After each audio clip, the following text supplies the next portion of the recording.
Hello again, folks. Welcome to the channel. You're always welcome. You know that. You know you're always welcome. I enjoy speaking to you, and I enjoy hearing your comments, reading your comments, and I enjoy it when you subscribe to the channel because it doesn't cost you a penny, doesn't cost you a cent, doesn't even cost you a rupee. It's totally free to join. So and brings you straight to me. So it's well worth it for the price of nothing. Thin air. Okay, so the story this morning, and it is now just gone 11 a.m. in Britain, UK. So the story I've taken from Jonathan Leake, not all of it, but the basis of my story. He's the one who did the research, and it's about Ed Miliband. Yes, Ed Miliband, the Green Energy Secretary, and his hopes of achieving green power by 2030. Just 5 years away. It's been branded a fantasy after the massive offshore wind project that was axed by the very developers employed to develop it. Claire Coutinho, the Conservative former Energy Minister, Secretary in the last Conservative government, said that Orsted, that's the developer, decision to axe the Hornsea 4 project has dealt a potential fatal blow to the Energy Secretary's goal to decarbonise the UK's power supplies by the end of the decade, just 5 years away. She said the Clean Power by 2030 initiative was already pretty unachievable, but this makes the bad decision, worse. When in office, Ms. Coutinho aimed to decarbonise the power grid by 2035, a further 5 years away, or 10 years away from today, a target widely considered to be more realistic. Ms. Coutinho said Ed Miliband is going to spend a fortune trying to achieve fantasy because he's staked his entire political career and reputation on it. Wind developers have Mr. Miliband over a barrel, and it will be business and consumers that pay the price. We can't afford Ed Miliband and his eco lunacy. Dr. John Constable, he's the director of the UK charity Renewable Energy Foundation, said the cancellation puts the feasibility of the net zero targets into question. Very guarded language, as you can understand, and puts huge pressure on Ed Miliband to increase green subsidies, which are already costing British electricity consumers, you and I, 25 billion a year. That's the subsidies. Cost us 25 billion a year. Now, I've got a bit to say about that a bit later on, but let's think about that while I'm doing so. I'll say it now. So, we, the pensioners, and I'm one of them, have to lose our winter fuel allowance in order to provide green subsidies to the tune of £25 billion per year. Now, I thought we lost our heating allowance, our winter fuel allowance, to pay off the £20 billion that the Labour government, when they came into power, said they found a black hole in Britain's economies of 20 billion. Yes, my maths. I'm not an economist and I don't know the ins and outs, but if it's costing 25 billion a year in subsidies to create green energy, and there's a 20 billion hole, delay your green aspirations for 1 year and it's paid off. Delay it for 1 year. But I'm not an economist. Orsted, that's the developers of the Hornsby project, they pulled the plug on the Hornsby 4 project off the east coast of England on last Wednesday. They blamed the rising costs and interest rates. The scheme would have seen 180 giant turbines built off the Yorkshire coast, providing 2.4 gigawatts. They do a GW for gigawatts of power, enough for up to 2,600 homes when the wind is blowing. Let's read that again. when the wind is blowing. What happens when it's not blowing? Well, the windmills don't work. 2.6 million homes. I think I said 1,000, but 2.6 million homes. Now, the project's contribution would have been essential to Mr. Miliband's plans. The UK has just 16 gigawatts at the moment of offshore wind in operation. But Mr. Miliband's Clean Power 2030 action plan relies on reaching at least 43 gigawatts by 2030. A target that was always going to be tough. I would say impossible, but we'll leave it at tough. The UK has 15 gigawatts of wind power projects currently under construction or contracted to be constructed, and that gave a total of 31 gigawatts of wind power in operation or planned to be in operation.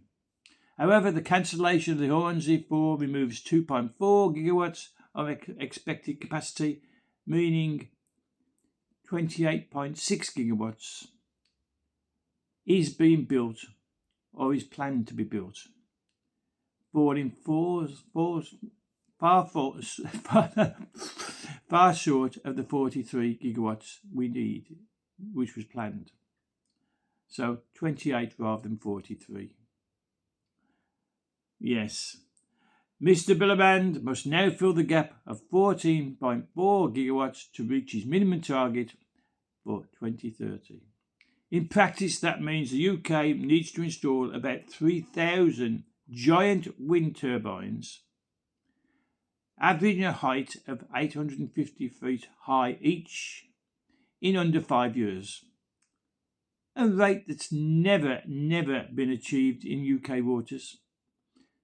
A number unheard of until the UK government came into forward with it under Ed Miliband as Secretary of Energy.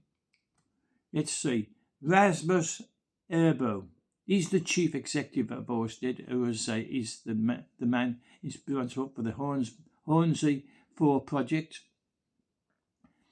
He said the project has suffered adverse developments since it secured the contract in September 2024, including rising supply chain costs, higher interest rates, and an increase in the risk to construct and operate Hornsey 4 on the planned timeline for a project of this scale.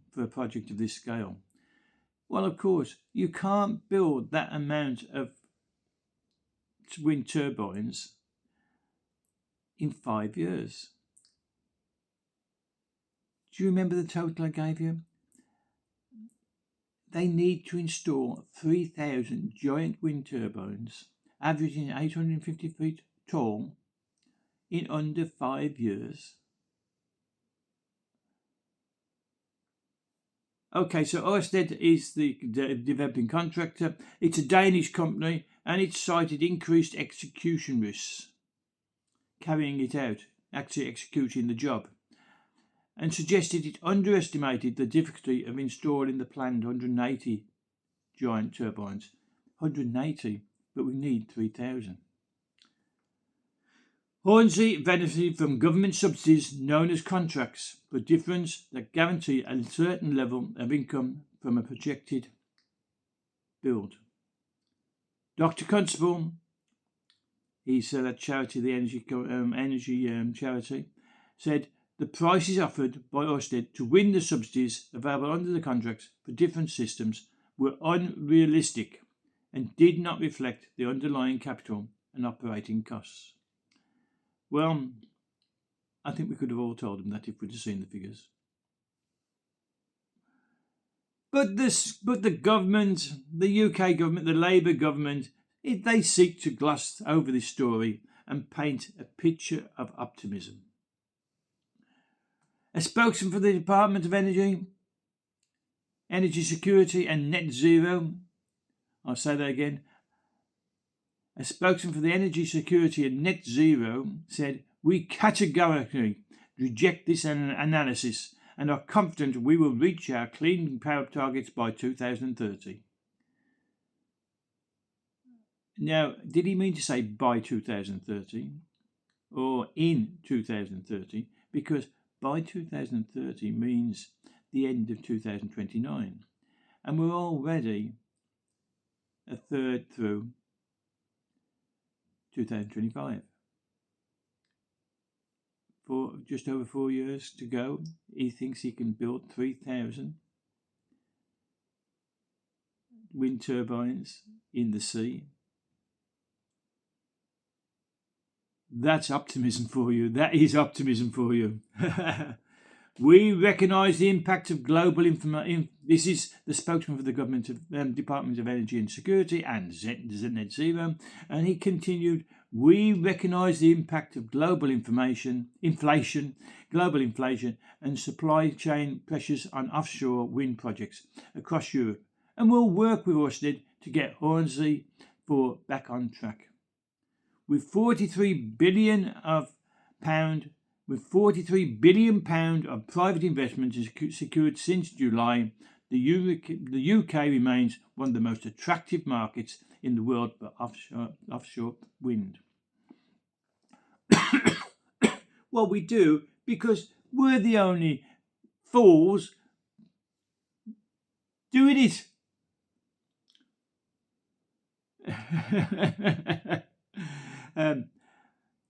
Well, I'm going to tell you about another development in this net zero idea and this electricity idea, and it's by Rachel Reeves.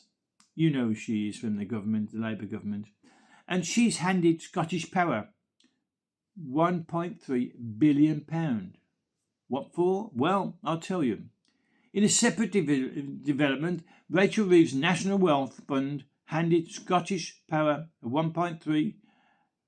1.35 billion loan on Thursday to upgrade the power grid between Scotland and England.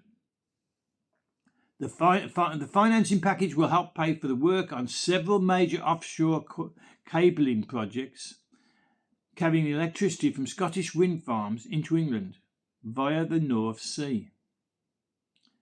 It's a dangerous sea, isn't it? The Eastern Green Link, EGL as it's called, number 1, will carry electricity from Torness in south-east Scotland to Hawthorne Pit substation in County Durham. Another line, the EGL 4, will carry power from Fife to Lincolnshire. The financing will help pay for the grid upgrades, including new substations and overhead lines in Scotland.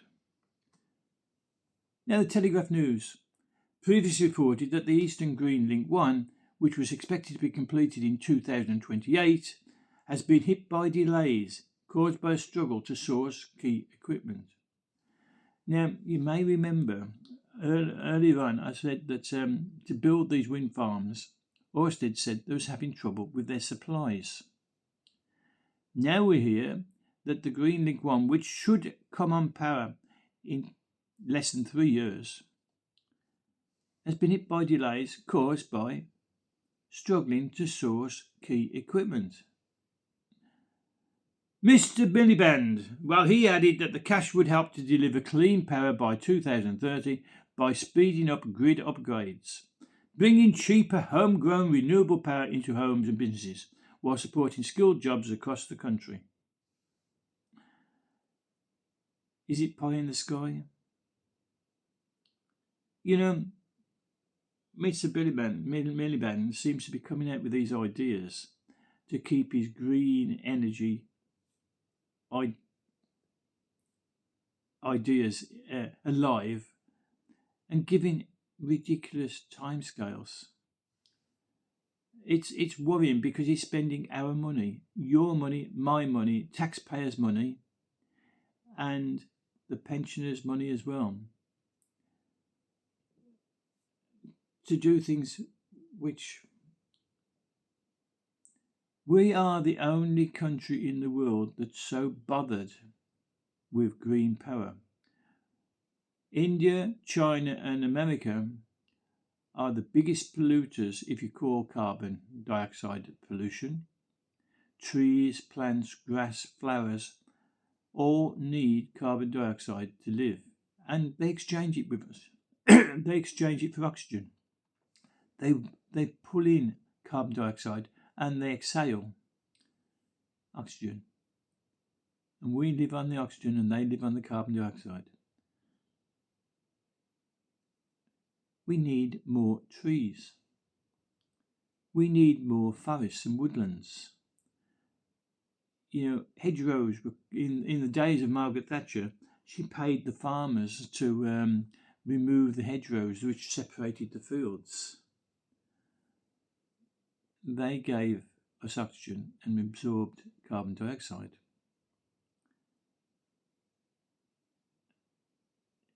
It